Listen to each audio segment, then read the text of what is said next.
सो very good morning once again welcome. Differential equation chapter में अब तक हमने दो एप्लीकेशन डिस्कस किए हैं। The first one was population growth और बैक्टीरिया ग्रोथ। इसका आप सोच रहे होंगे कि सर इतना स्लो क्यों जा रहे। देखो, हर साल सीईटी में हर एक टाइप का क्वेश्चन आया हुआ है। पॉपुलेशन ग्रोथ बैक्टीरिया ग्रोथ का पिछले साल ही हमने ये आया हुआ क्वेश्चन देखा। बाद में रेडियो एक्टिव डीके का भी हमने पिछले साल वाला ही क्वेश्चन देखा। So that means these are very very important types. इस टाइप का एक एक क्वेश्चन हर साल आता ही है। ठीक है, सो इसीलिए थोड़ा सा हम स्लो जा रहे हैं and we are discussing each and every type properly systematically. अगला टाइप है न्यूटन्स लॉ ऑफ कूलिंग। ये भी इम्पोर्टेंट है, इस टाइप का क्वेश्चन भी हर साल पूछा ही जाता है। न्यूटन्स लॉ ऑफ कूलिंग जो है ये क्या है, तो देखो, समझो मेरे पास एक कुछ कुछ तो ऑब्जेक्ट है, वो थोड़ा सा हॉट है। इट्स टेम्परेचर, उसका टेम्परेचर अगर हमने थीटा मान लिया एट टाइम टी, और मीडियम का जो टेम्परेचर है वो हमने अज्यूम कर लिया थीटा जीरो, थीटा नॉट। तो थीटा नॉट अगर मीडियम का टेम्परेचर है तो क्या होगा, मीडियम का टेम्परेचर थोड़ा सा कम है, उसको आप रूम टेम्परेचर भी बोल सकते हैं। तो ये जो बॉडी है, जो ऑब्जेक्ट है, जो थोड़ा सा हॉट है, पहले से ही गर्म है, और रूम टेम्परेचर थोड़ा सा कम है, तो वो बॉडी थोड़ा ठंडा होते जाएगा। जैसे आप एक, एक कप में किसी को हॉट मिल्क देते हो, तो थोड़ी देर के बाद वो मिल्क ठंडा होते जाता है ना। तो अभी हमें पूछा गया कि rate of change of temperature जो है, वो जो हॉट बॉडी है वो कूल होते जाएगा। तो रेट ऑफ कूलिंग जो है, rate of change of cooling, उसका लॉ न्यूटन ने बताया है। और वो जो लॉ है, what is that law? Newton's law of cooling states that the rate of change of cooling heated body at any time is proportional to the difference between temperature of body and the surrounding medium। तो अभी हम ये symbol देखो, symbol है theta. It is a temperature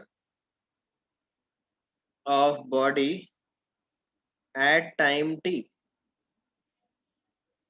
theta zero is a temperature of medium.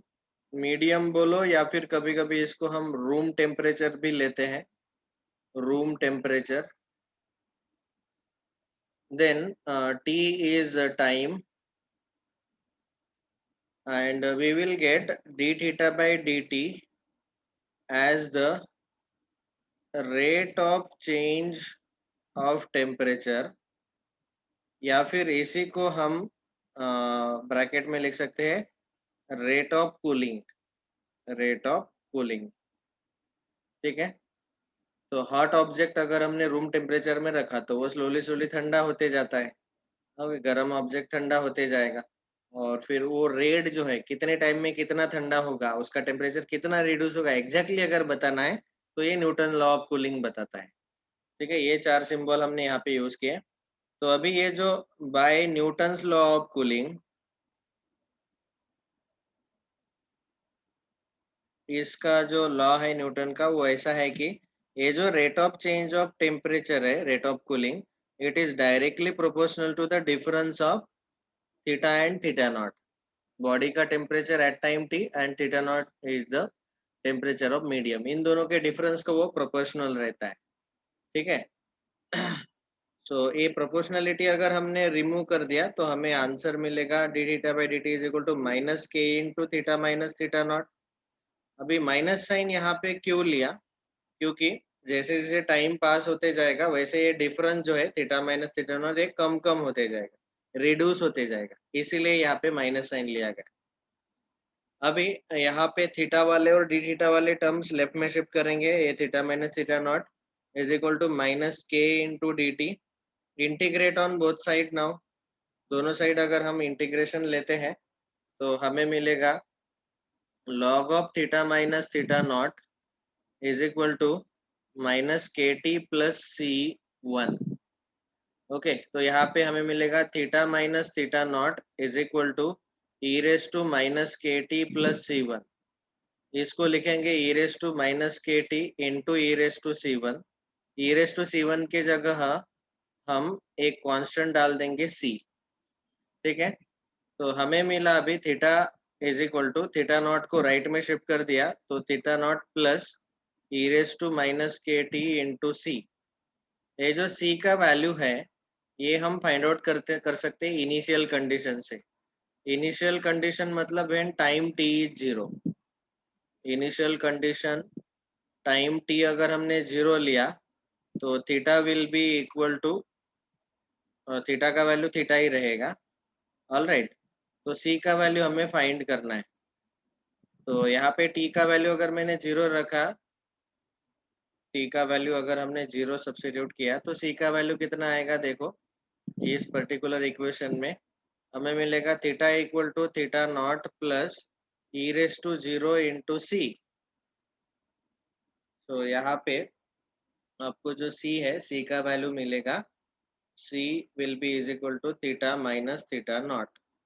ये जो difference है ये सी का वैल्यू है। तो यहाँ पे अगर हमने वो डिफरेंस सब्स्टिट्यूट कर दिया सी के जगह तो हमें फाइनल इक्वेशन देखो कैसे मिलेगा। This will be the final equation. Theta is equal to of course time T equal to zero होते वक्त temperature theta equal to theta one लिया है इन्होंने, हमने थीटा ही लिया। ठीक है, हम थीटा वन ले लेते हैं। एनीवेज इनिशियल कंडीशन हम वैसे भी क्वेश्चन सॉल्व करते हो फाइंड करते हैं। आपको ये इक्वेशन याद रखना है। फिर हम इनिशियल कंडीशन अलग अलग टाइम पे अलग अलग टेम्परेचर हमें फाइंड करना रहता है। So that we can discuss while solving the question. अभी फिलहाल आप याद रखो कि यहाँ पे हमने theta equal to theta one लिया टी जीरो पे, तो हमें आंसर मिला सी का value theta one minus theta naught. तो हम इस फॉर्मूला को ऐसा लिख सकते हैं theta not plus E raise to minus के T into theta one minus theta naught. ये इक्वेशन सी का वैल्यू जो मिला है ये यहाँ पे डाल दिया। ये जो सी का वैल्यू है इस इक्वेशन में हमने डाल दिया। ओके, तो ये इक्वेशन आपको याद रखना है theta is equal to theta zero plus E raise to minus के टी इंटू सी। याद रखो। Let us try to solve some questions. जो पिछले साल पूछे गए वो वाले भी क्वेश्चन लेंगे हम, और जो इम्पोर्टेंट है वो भी डिस्कस कर लेते हैं। देखो अभी न्यूटन्स लॉ ऑफ कूलिंग में ये वाला क्वेश्चन पूछा गया था। If a body cools from 80 degree Celsius to 50 degree Celsius at room temperature of 25 degree Celsius in 30 minutes, find the temperature of body after 1 hour।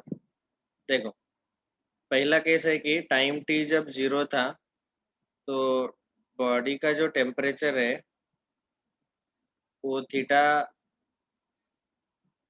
Theta is equal to दिया है 80 degree Celsius. Okay, फिर body cools from 80 to 50 degree Celsius in 30 minutes. 30 minutes मतलब आधा घंटा हो गया। Half an hour होने के बाद टेम्परेचर जो है वो हुआ 50 डिग्री सेल्सियस। ठीक है, रूम टेम्परेचर यहाँ थीटा नॉट जो है वो 25 डिग्री सेल्सियस दिया हुआ है, ये याद रखो। और हमें पूछा गया कि टाइम 1 आवर होने के बाद बॉडी का टेम्परेचर कितना होगा। ऑफ कोर्स 50 डिग्री से कम ही होगा।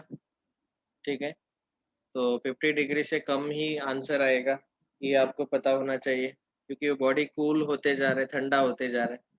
तो अभी हमने ये फॉर्मूला डिस्कस किया कि theta is equal to theta zero plus E raise to minus के टी इंटू सी।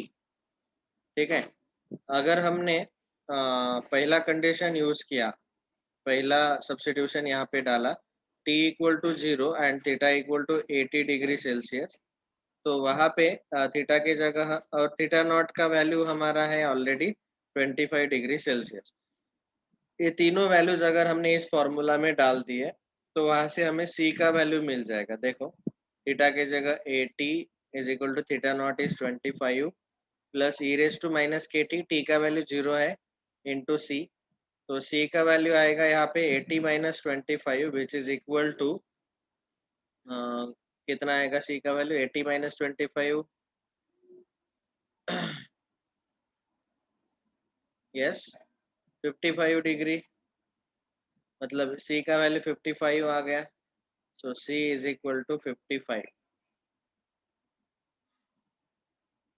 ये 55 वैल्यू यहाँ पे अभी डाल दो, तो हमारा जो इक्वेशन है वो ऐसे आएगा अभी, theta is equal to theta not plus 55 into E raise to minus के टी, क्योंकि सी का वैल्यू हमें मिल गया।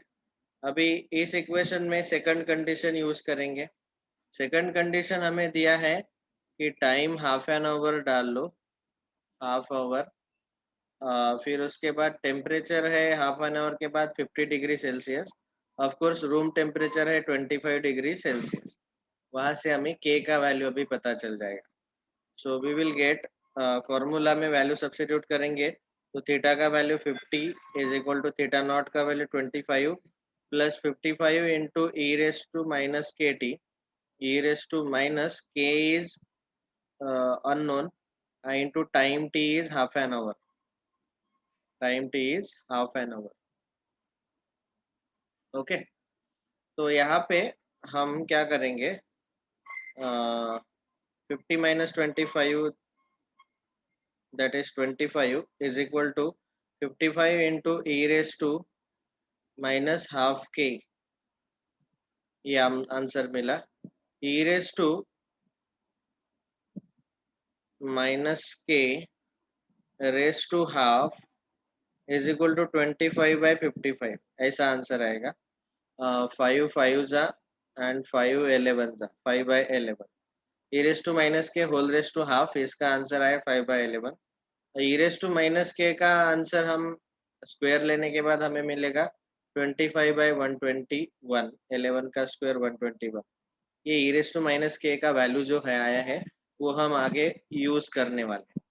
अभी तीसरा केस है कि हमें टाइम दिया है 1 आवर, थीटा टेम्परेचर फाइंड करना है। ऑफ कोर्स थीटा नॉट है हमारा कितना, 25 डिग्री सेल्सियस रूम टेम्परेचर, और ई रेस टू माइनस के का वैल्यू है हमारे पास 25/121, ठीक है। और सी का वैल्यू आपको पता ही है, ये है 55। तो इस फॉर्मूला में अगर हमने ये सारे वैल्यूज डाल दिए और जो थीटा फाइंड करना है वो फाइंड कर लिया, तो theta is equal to theta not plus E raise to minus के टी इंटू सी, इस फॉर्मूला में ये सारे वैल्यूज डाल दो और थीटा फाइंड आउट कर लो। So we will get now theta is equal to theta naught is 25 plus e raised to minus k t, यहाँ पे आएगा e raised to minus k into t का वैल्यू है 1 into c का value है 55, 25 plus e raised to minus k into 55। अभी e raised to minus k का value हमारे पास ऑलरेडी है 25/121, तो यहाँ पे आएगा 25/121 into 55। अगर मैंने 25 कॉमन ले लिया, तो यहाँ 1 प्लस 55/121 बचेगा। इसको सिंप्लीफाई करो, 25 into 121 plus 55 upon 121, that is 25 into 5 plus 1 6, 5 plus 2 7, 176 upon 121। इसको अगर आप सिंप्लीफाई करते हैं तो how much will be the answer, तो we will get the answer as 36.36 degree Celsius. Okay, इसको आप सिंप्लीफाई करो, when you solve it you will get this as the answer.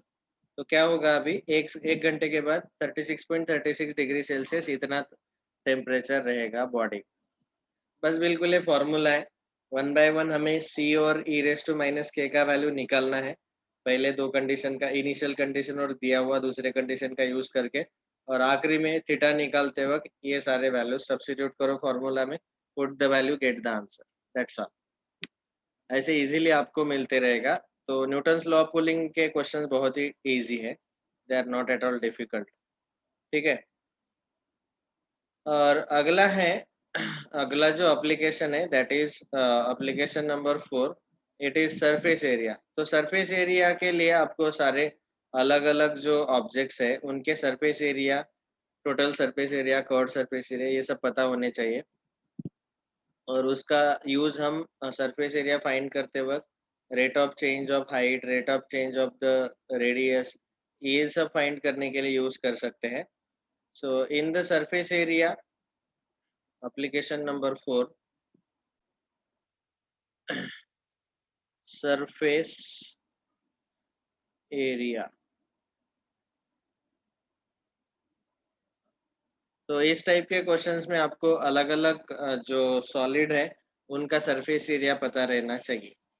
जैसे फॉर एग्जांपल ये सारे फॉर्मूले हमें पता रहना जरूरी है। पहला है क्यूब। तो आपको पता होना चाहिए कि ये तीन तीन फॉर्मूले हर एक के लिए पता होने चाहिए।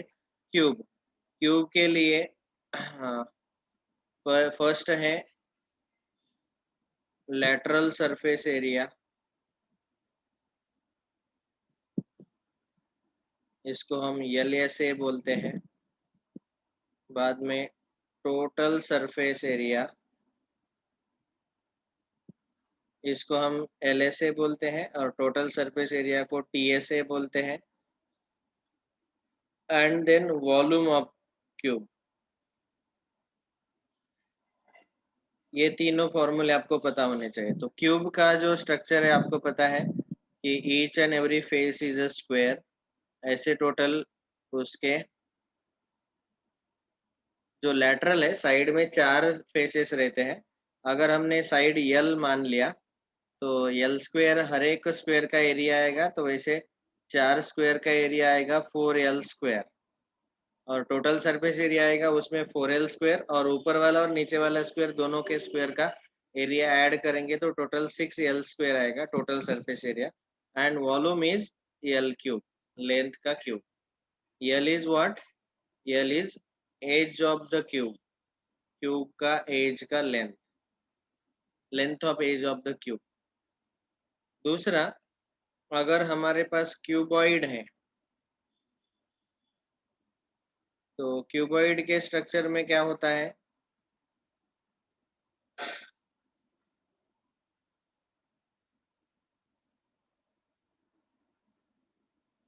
यहाँ पे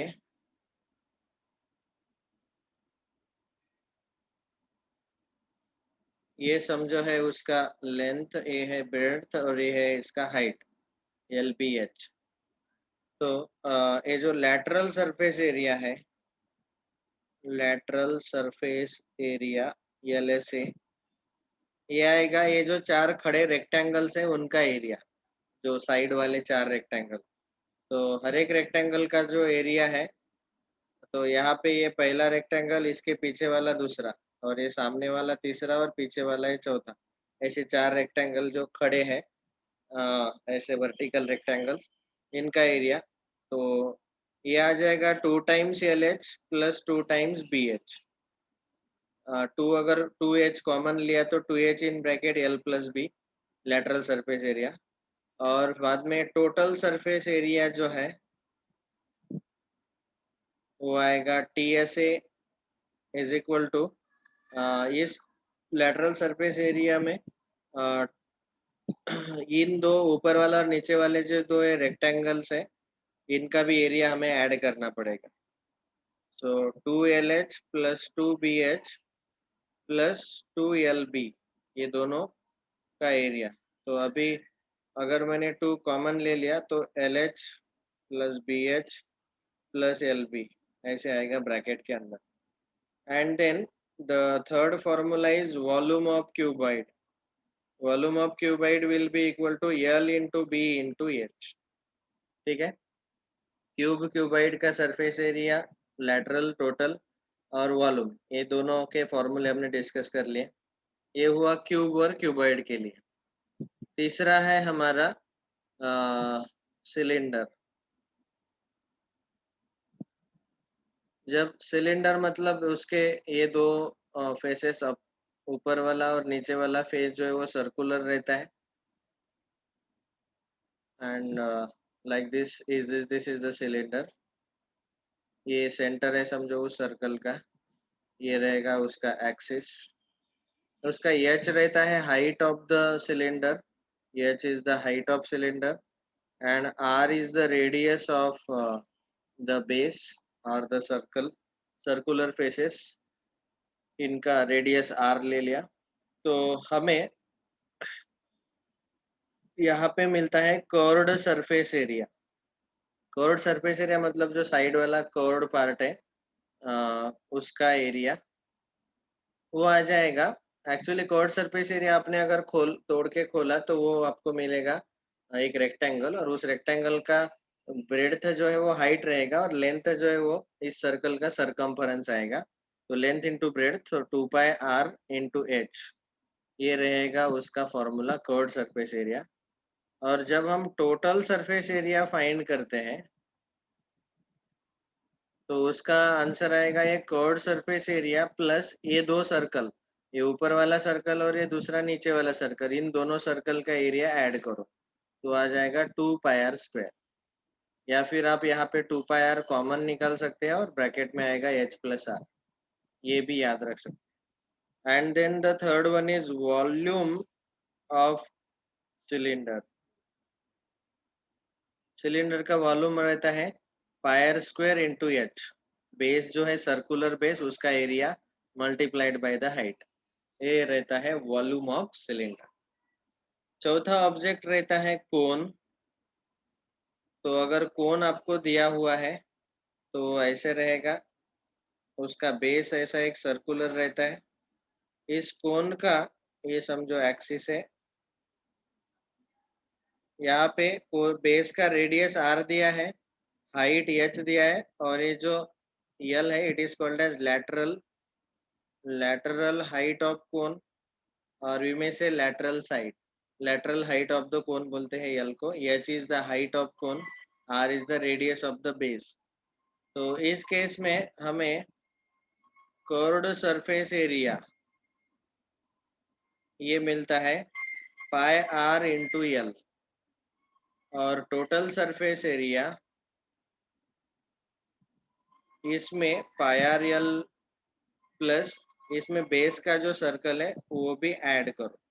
कर्व्ड सरफेस एरिया मतलब जो ऊपर वाला कोन का पार्ट है उसका एरिया पाई आर यल, और टोटल सरफेस एरिया मतलब उस एरिया में ये नीचे वाला जो बेस सर्कल है उसका भी एरिया ऐड करो।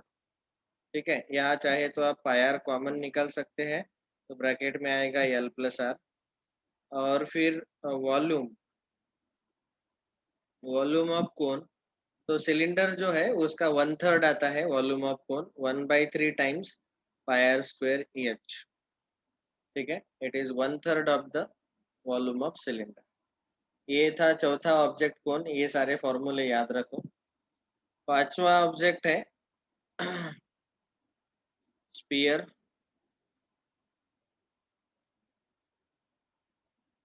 सो sphere means it is like ball, हमारा क्रिकेट का बॉल ले लो, उसका रेडियस अगर हमने आर मान लिया, स्पीयर का रेडियस आर, तो इसका curved surface area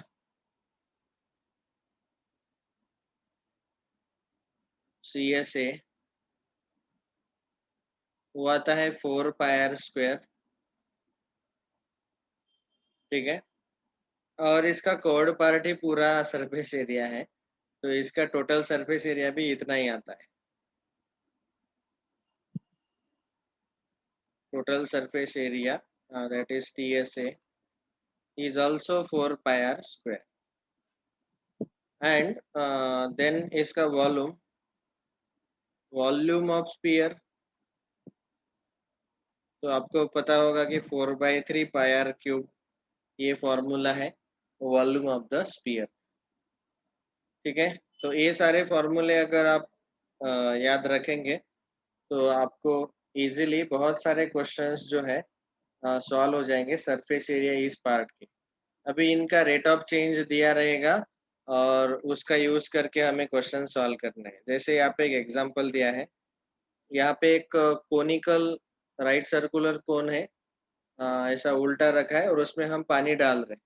so water is being poured into vessel in the form of right circular cone, और उसका सेमी वर्टिकल एंगल 45 डिग्री दिया है। ये जो वर्टिकल एंगल है पूरा वो 45 डिग्री, यहाँ पे कोन का जो वर्टिकल एंगल है ये पूरा रहता है। सेमी मतलब उसका आधा 45 डिग्री दिया हुआ है ऐसे।